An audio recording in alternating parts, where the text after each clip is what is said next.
America, the country that stood up to tyranny and oppression, a country that represents all things good and free. Like many Americans, we all want the best for our families. We want to see our children and grandchildren succeed. We want to see them smile. Unfortunately, our ideals are not always what we have hoped for. This is Vera. These are her 2 grandchildren.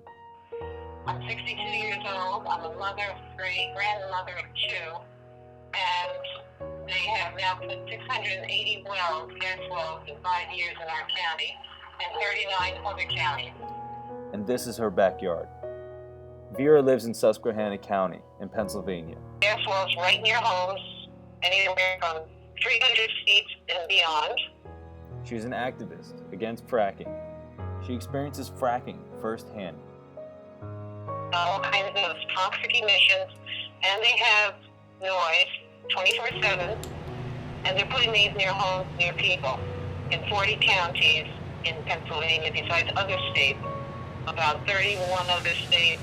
It doesn't care who they put it next to and what it does to our health and our lives. I don't feel like I'm being exposed to the dangers of pipeline that could explode and compressor stations. We already had one explosion and fire last March, over a year ago. I went to it because I followed the fire trucks. I heard they were in town. Well, that was in my county, so it wasn't right next to me, next to other people's homes, so I happened to know.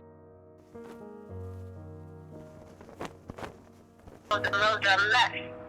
You can barely even drive on them. They can't keep up with the road damage. From all the hundreds and thousands of trucks that are tons, dozens of tons, thousands of pounds of weight and dozens of tons of weight. They're all over 10-ton limitations, which says 10 tons on the road. They're all over that. How does it affect me? It's making me sick on many levels. Besides being exposed to the bad air, they have water impacts. They have a whole bunch of areas where we have water changes, and we have to change. I have to drink bottled water. I'm drinking bottled water for the first time in 22 years. I tasted metal on my tongue last October after fracking of wells 3,000 feet from my home. Our creeks now have green algae in them earlier than ever. We have green creeks and ponds starting in February, which is the earliest I've ever seen. There's some kind of an impact there.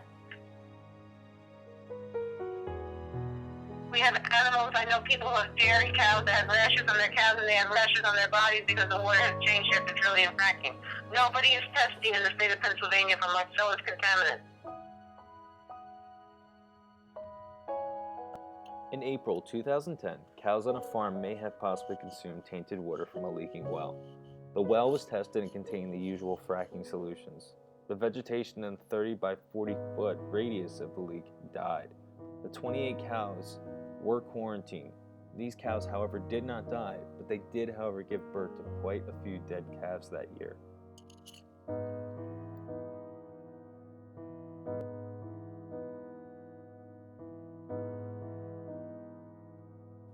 Vera warns that while fracking affects livestock, it will also cause the contamination of agricultural products, such as vegetables.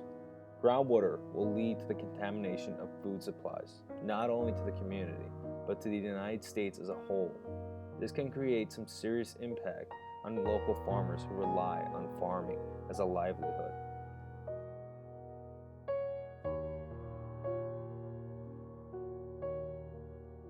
We have about at least six gas companies in our area, plus all of their subcontractors, several fracking companies, all kinds of companies. My group is called Citizens for Clean Water. We believe it can be fought and it can be stopped.